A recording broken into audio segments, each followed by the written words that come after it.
Assalamualaikum warahmatullahi wabarakatuh dan salam sejahtera. Terima kasih kerana masih sudi juga singgah-singgah ke channel aku.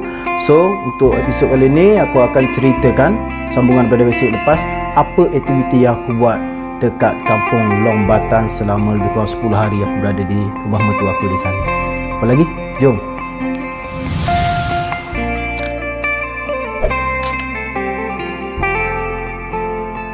Okay guys, sebelum kita pergi jauh, aku nak perbetulkan sedikit mengenai statement aku yang video sebelum ni. Kebanyakan orang rumah panjang di kampung Long Batan ni sebenarnya bukan orang Kayan, tapi orang Sebok. Video sebelum ni aku ada kata orang di rumah panjang Long Batan ni adalah kebanyakannya adalah orang Kayan, tapi aku tersilap sebab mertua aku orang Kayan. So orang rumah panjang tu kebanyakannya adalah orang Sebok lah. Orang perkampungan Long Batan ni kebanyakannya orang Sebok. Okay guys, kita teruskan lagi dengan cerita kita.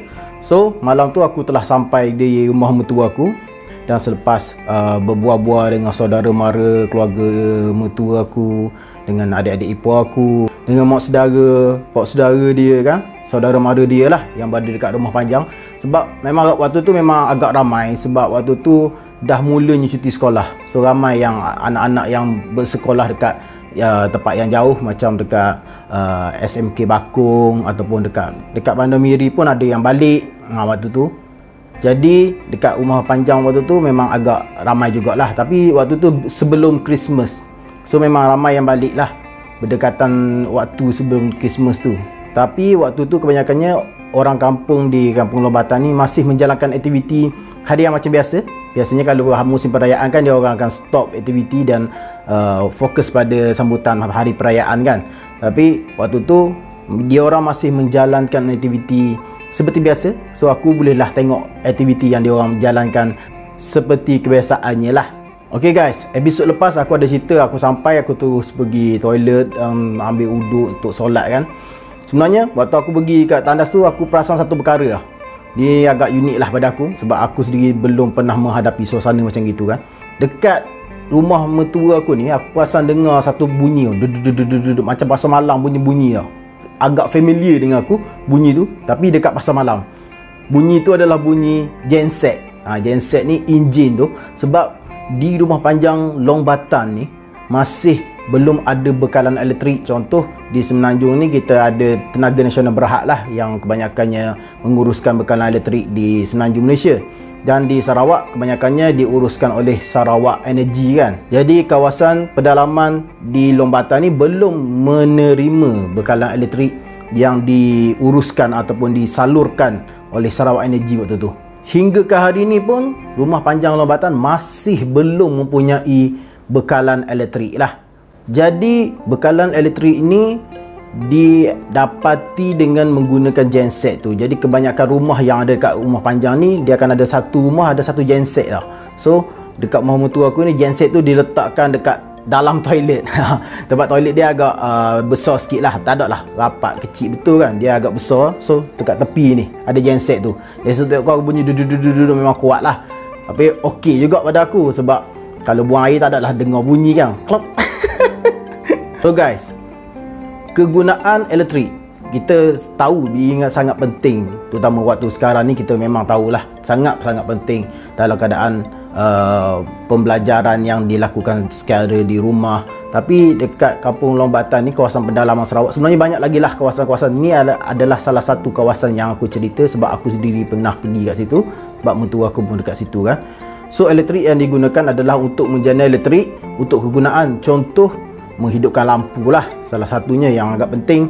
Yang keduanya untuk menghidupkan mesin-mesin yang memerlukan elektrik, contoh mesin basuh. Mesin basuh lah, kebanyakannya dia orang guna mesin basuh ataupun peti ais. Peti ais pun tak semua rumah panjang ada peti ais. Yang dekat rumah mertua aku ni, sebab apa? Peti ais kan guna elektrik yang banyak dan memerlukan masa yang lama untuk membekukan ais ataupun menyejukkan bahan-bahan dalam peti ais tu. Jadi dia orang kebanyakannya yang aku tengok akan menguruskan cara penyimpanan bahan-bahan basah dia orang ni dengan cara dalam keadaan fresh. Contoh ayam tu dia biar ayam hidup, dipelihara. So kalau nak pakai, nak makan ayam tu, dia akan sembelih dan akan terus masak. Macam gitu. Macam kita kadang-kadang kita beli yang dah diproses, simpan dalam peti ais kan. Contoh macam ikan apa semua. Sebab kalau ikan pergi mancing ikan sungai, oh sedap ikan sungai. Dan kalau ayam, dia akan makan ayam hidup. So dekat kampung ni mama makan benda-benda yang fresh, makanan-makanan yang segar, makanan yang baru, bukan yang disimpan ataupun dibawa daripada sini ke sini kan. So kalau dekat Semenanjung ni banyak juga sayur-sayuran yang didapati daripada Cameron Highland, contoh tanah tinggi. So buat turun tu dah ambil masa berapa lama kan. Simpan dekat kompleks shopping pula, shopping mall untuk kita beli pula, mungkin dah barang tu dah dipetik lebih kurang seminggu, tapi masih nampak macam segar kan. Itulah jadinya dekat kampung Lombatan ni, kawasan-kawasan pendalaman di Sarawak ni, kebanyakan dia orang makan yang fresh. Okay guys, lepaslah pertemuan aku dengan keluarga mertua aku, dengan saudara mara dia kan, isteri aku pun ada sembang-sembang juga waktu tu. Mak mertua aku ni pun pelawa lah, jomlah makan dulu. Sebab lama sangat dah perjalanan tak makan lagi. Jadi mak mertua aku ni, untuk soal pemakanan pula ya, aku cerita sikit Untuk makluman korang, mak mertua aku ni ataupun kebanyakan orang rumah panjang di Lombatan ni menganut agama Kristian. Termasuklah ibu mertua aku masih memeluk agama Kristian lah, masih pegang dengan kepercayaan agama Kristian lah sekarang ni. Cuma isteri aku dan adik ipar aku perempuan seorang tu je yang dah convert ke Muslim lah. Tapi aku rasa sangat beruntung sebab ibu mertua aku ni seorang yang penyayang lah, seorang yang penyayang, dan dia sangat memahami aku. Sebab sebelum tu kan aku ada cerita yang tahun sebelum tu aku bawa mertua aku datang ke Terengganu, dia tengok dulu kehidupan orang Islam ni macam mana. So dia dah faham sedikit. Untuk penyediaan makanan yang halal ni, makanan yang dibolehkan dalam Islam ni, kita kena faham lah. Kalau yang bukan Muslim, untuk makluman korang, bukan sahaja makanan yang haram dari segi macam babi yang tak boleh makan, tapi penyediaan dia, contoh secara sembelihan dia, halal ataupun tidak halal lah. Sekiranya ayam ataupun ternakan yang disembelih oleh bukan Muslim, orang Islam pun tak boleh makan. Macam gitu. Bukannya kita tak boleh beli ayam dengan orang bukan Muslim. Kalau ayam hidup tak ada masalah. Kalau ayam tu, ayam yang dah mati, yang diuruskan sembelihan dia tu, mematikan ayam itu oleh bukan Islam, kita tak boleh makan. Tapi mertua aku faham, so dia agak berhati-hati lah apabila aku balik tu. Guys, aku ingat lagi waktu aku balik tu, mak mertua aku tu dia nak goreng keropok lah. Dia nak goreng keropok. Jadi aku tengok lah dekat dapur tu, aku pergi masuk dapur kan, aku tengok mak mertua aku nak memasak kan, nak tolong-tolong lah juga kan. Walaupun dia kata, tak apa, Bapak Umek pergi masuk dalam sembang-sembang dulu dengan orang. Saya pun dah sembang-sembang juga tadi, dah orang dah kurang dah, saya nak pergi tolong kat dapur lah kan. Waktu kat dapur tu, aku tengok mak mertua aku ni, dia masak keropok keping itu yang aku bawa tu dalam periuk besar. Periuk kan dia rata macam itu, dia besar macam gitu kan. Tak, aku pelik lah, kenapa masak dalam periuk, kenapa tak masak dalam kuali. Jadi mak mertua aku ni dia kurang fasih berbahasa Melayu kan. Dia faham juga, cuma kadang-kadang tu dia susah nak berbahasa Melayu lah. Jadi dia cerita kat isteri aku, kata takut Bapak Umek tak makan. Dia kata sebab bekas-bekas yang digunakan tu, periuk macam tu, bekas dia pernah goreng makanan-makanan yang tidak kita boleh makan lah. Contoh senang cakap babi lah kan. Lepas aku dengar tu, barulah aku faham, oh gitu kata. Jadi periuk yang mak aku pakai tu adalah periuk baru. Itulah first time mak aku pakai periuk tu. Aku ceritalah pada isteri dan mertua aku cakap lah, periuk ni sebenarnya masih boleh digunakan, bukan tak boleh guna langsung. Cuma dalam Islam, sekira barang-barang tu pernah digunakan untuk kegunaan menguruskan atau memasak bahan-bahan yang dilarang oleh agama Islam, kita kena bersihkan dulu. So aku pun cakap lah kat mertua aku dengan isteri aku, tak apa, pakai periuk ni abang bersihkan. Jadi cuma nak cari tanah saja, sebab dari Islam kena bersih 7 kali basuhan, dan salah satunya air tanah. Air tanah ni kita faham lah, air tanah daripada zaman dulu lagi, sebelum wujudnya sabun ni pun, memang tanah ni salah satu yang boleh digunakan untuk membersihkan. So daripada dulu lagi pun Islam dah ajar macam tu. So kita masih apply sampai ke hari ni. Walaupun ada sabun pun Islam ajar 7 basuhan, salah satunya air tanah. So bila aku cakap macam gitu, so mak betul-betul cakap, oh tak apalah, waktu tu mak pergi ambil tanah lah. Aku kata ambil, tak perlulah banyak sangat tu. Tanah tu sebab kita akan basuh dengan air kan, nak jadikan air tanah kan. Mak betul aku pun pergilah tepi sungai waktu tu, malam-malam tu. Aku ingat lagi. Aku nak ikut sebenarnya, tapi sebab mutu aku tak bagi, suruh aku stay juga dekat atas rumah tu. Sebab aku baru sampai kan, dia suruh aku stay. Tak apa, mak pergi ambil sekejap, macam gitulah. So mak mutu aku pun pergi ambil. Dah datang balik tu, bawa tanah satu baldi besar tu. Dia kata, semua tanah liat ni. Dia kata, tak boleh pakai banyak macam gini. So aku campur air sikit lah. Aku ambil pun tanah liat tu, aku masuk dekat tandas dia. Aku masukkan air sikit, bacuh macam gitu. Dah jadi air tanah tu. Lepas tu aku pun bersih lah dengan air paip. Bersih 7 kali basuhan tu. Yang salah satunya last sajalah air tanah. So 10 hari yang aku duduk dekat rumah mertua aku tu, aku boleh pakai lah periuk lah, apa pinggan apa semua, tak ada masalah. Cuma aku bersihkan je. Lepas tu okey, mak mertua aku pun jadi macam senang. Barulah dia faham. Bila dah faham, senang je Islam ni sebenarnya. So tak apa, beres. Tu untuk bab makan lah. Okey guys, selepas masak tu semua siap, aku ingat lagi bapa mentua aku panggil pula, ni Papa Umek, mai datang sini. Dia ada durian tau. Durian aku tak silap dia macam durian merah-merah tu. Isi dia pun warna merah kat dalam. Aku tak biasa makan tau. Tapi waktu tu durian tu macam keras sikit. Aku macam tak apa nak boleh makan sangat. Tak biasalah, aku tak biasa makan durian tu. Tapi isteri aku suka sangat makan.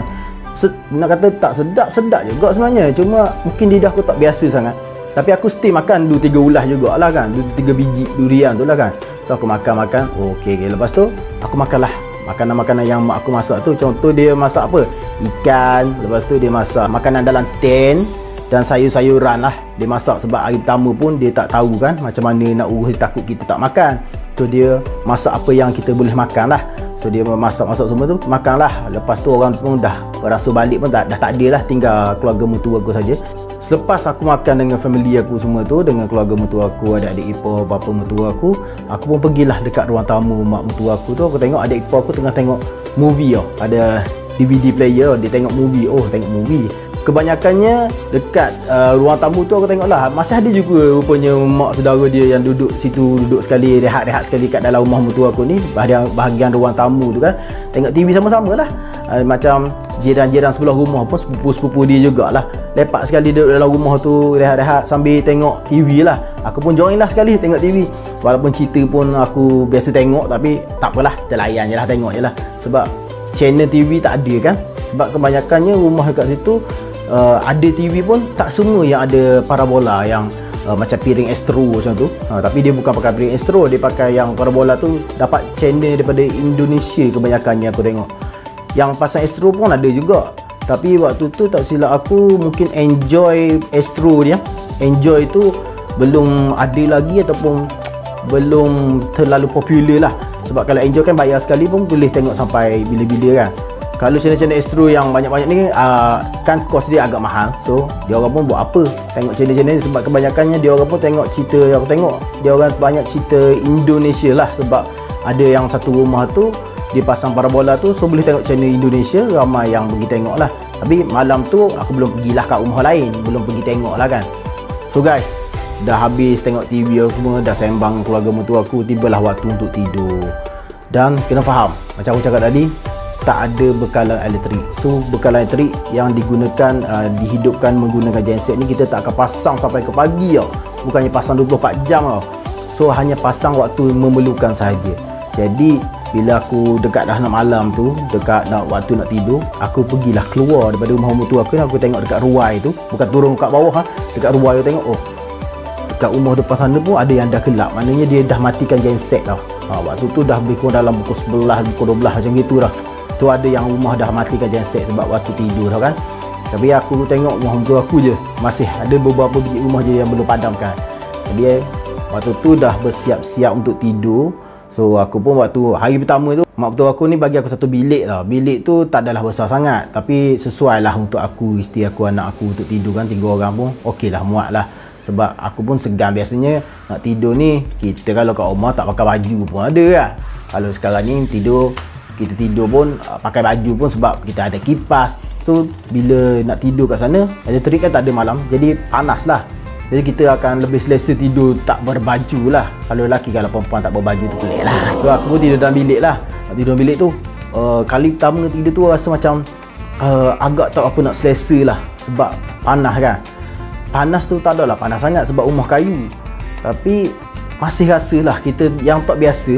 So kita akan rasa panasnya, tak selesanya. Mula-mula lah waktu tu, mula-mula nak tidur tu rasa macam susahnya. Tapi aku cuba relax, tarik nafas tenang, relax. Dan memang betul, bila aku dah terlelap lebih kurang dalam 2-3 pagi tu dah mula rasa sejuk lah. Memang betul-betul sejuk. Tapi aku stay tak pakai selimut sebab aku macam tidur sejuk ni aku syok. Memang lena. Awal-awal tu macam susah nak tidur. Tapi dibantu juga dengan kepenatan perjalanan tu kot. Aku boleh memaksa diri aku untuk tidur. Kalau aku tak penat, aku rasa memang susah aku nak tidur malam tu. So memang bila dah penat, kita pun berusaha nak tidur, memang tertidur. Dan aku terkejut lah, pukul 3 pagi tak silap aku. Pukul 3 pagi ke 4 pagi macam tu lah. Tapi memang betul-betul tengah malam. So bila aku terkejut, aku nak pergi tandas lah. Aduh, gelap tengah malam tu kan. Aku nak tengok isteri aku tidur lena dengan anak aku. Aku malas nak ganggu dia kan. Aku pun cari handphone aku mana handphone. Suluh pakai lampu handphone je lah. Aku keluar daripada bilik aku tengok lah dekat ruang tamu tu. Adik ipar lelaki aku ada 2-3 orang yang tidur dekat ruang tamu tu lah. Okey, tak apalah, pergi ke dapur kat belakang. Sebab dapur dia laluan panjang macam gitu. Dapur dan toilet kat belakang.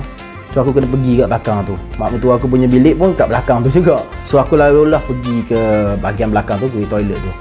Memang rasa pun lain sikit lah, dengan bunyi cengkereknya, bunyi suasana malam di kawasan pendalaman kan. Memang sunyi betul, jauh daripada kebersingan kota ataupun dah kejap-kejap kalau orang tengah bandar ni kejap-kejap dah bunyi siren ambulans, siren polis ke, bomba ke, bunyi keretanya, kejap-kejap bunyi motor kan. Tapi dekat kawasan pendalaman memang diam je, senyap je. Memang tenang. Bila aku nak pergi sambung tidur tu, waktu tu cuaca dah jadi sejuk, dah rasa macam sejuk. So kau tak ada masalah sambung tidur balik. Memang lena betul malam tu. Dah tidur sampailah ke subuh. Okay guys, keesokan paginya aku dah bangun, dah solat subuh semua, dah siap. Aku pun tak tahu nak buat apa sebenarnya. Sebab rumah-rumah lain pun kebanyakan masih gelap lah. Aku ingat lagi, waktu tu gelap lagi. Rumah mertua aku ni bangun atau ada bangun awal dan hidupkan genset awal lah hari tu. Mungkin sebab mak mertua aku nak sediakan makanan pada aku juga kan. Kita kata tamu lah waktu tu kan. First time pula balik rumah mertua dekat kawasan pendalaman rumah panjang ni. Jadi mak mertua aku ni dah bangun awal, nak siap-siap untuk masak lah. So aku pun bangun, aku siap-siap untuk solat. Aku kejut isteri aku sekali. Isteri aku pun bangun pergi tolong mak aku. Adik ipar aku perempuan tu pun pergi tolong. Aku pun tak tahu nak buat apa waktu tu. Aku pun pergi je lah kat dapur. Duduklah lepak dekat dapur tu. Tengoklah dia orang nak tolong pun mak mertua kata tak apa, rehat-rehat, suruh duduk-duduk. Aku pun tak tahu nak buat apa, duduk je. So waktu tu gelap lagi. Lepas tu beransur-beransur, matahari dah nak naik, makin cerah lah kan. So kita pun relax, dah siap masakan tu. Mak mertua aku dah siap masak, aku pun pergi makan lah. Lepas tu adik-adik ipar aku ada yang dah bangun, ada yang belum bangun lagi waktu tu. Pun sarapan pagi dah siap tu. Aku tengok suasana pagi tu memang wow, memang menarik. Waktu tu dia cerah lah, cerah elok kan. Lebih kurang dalam pukul 7.30, pukul 8 waktu tu dekat Sarawak pun 7.30 pun dah cerah lah kat Sarawak ni kan. Jadi aku pun tengok suasana tu memang menarik, cantik lah. Aku pergi dekat Ruai tu, aku tengok suasana dengan sungainya. Barulah aku nampak, wah sungai depan ni, wah itulah jeti aku lalu semalam. Laluan jeti kan daripada sungai nak pergi ke rumah mertua aku tu. So keterujaan aku tu membuatkan aku rasa nak berjalan lah. Daripada Ruai dekat rumah mertua aku ni agak hujung sebelah sini lah. So aku pergi berjalan sampai hujung sana. Banyak rumah, tak silap aku ada berapa belas biji rumah panjang tu. Satu rumah panjang tu ada rumah-rumah pula tu, lebih kurang tak silap aku berapa belas biji rumah lah. So aku berjalan lah daripada hujung sini sampai hujung sana. Sampai jalan gintai sebelah sana, gintai sini. Lepas tu adalah beberapa saudara yang duduk rumah panjang tu jugalah. Dia tegur aku lah, mau pergi mana? Tengok-tengok lah dulu. Dia tegur aku lah kan. Aku pun sembang-sembang juga dengan dia sekejap. Aku lupalah nama dia. Tapi dia antara orang kuat lah dekat rumah panjang tu. So aku pun sembang-sembang dengan dia sekejap. Lepas tu dia pun cerita-cerita lah juga. Aku jadi macam seronok pula dengar cerita dia kan. Dengar sembang-sembang cerita-cerita. Lepas tu nampaklah beberapa lelaki dan perempuan yang pakai kasut getah tu untuk pergi ke kebun waktu tu.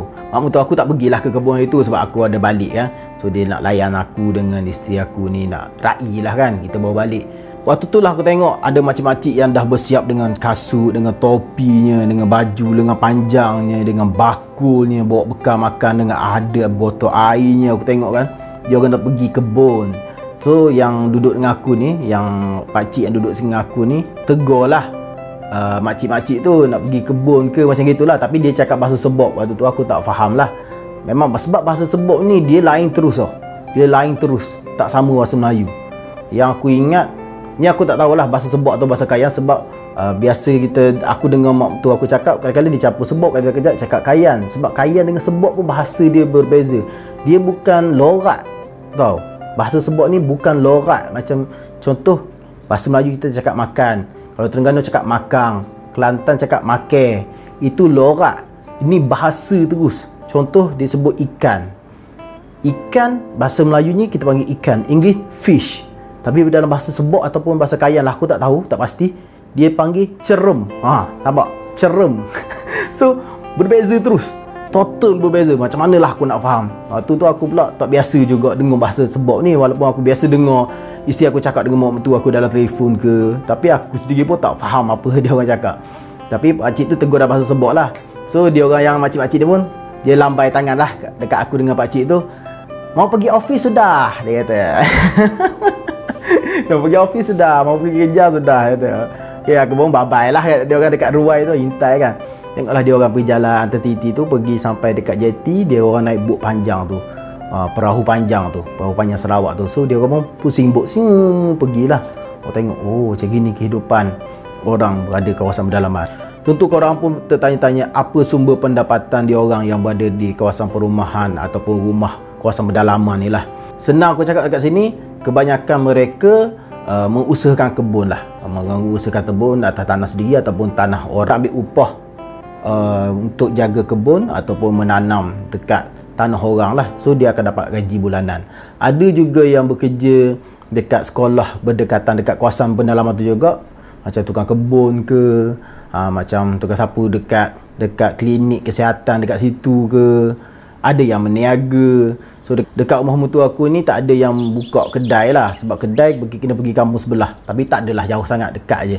So itulah kehidupan dia orang. So kalau menanam ni, kalau yang menanam sendiri, dia akan simpan juga hasil tanaman tu, dan ada juga dibawa ke lapok. Kalau episod lepas aku ada cerita kat pekan kecil lapok tu, dia akan bawa pergi ke lapok ataupun pergilah ke rumah-rumah keranjang ataupun kampung sebelah tu untuk pergi jual hasil tanaman dia orang tu. So kat situlah dia orang akan dapat duit sikit sebanyak lah, di samping mendapat sedikit bantuan kewangan daripada anak-anak yang mungkin bekerja di luar rumah panjang tu. Contoh pergi dekat Miri ke, kat Bandar Miri ke, kat Bintulu ke kan.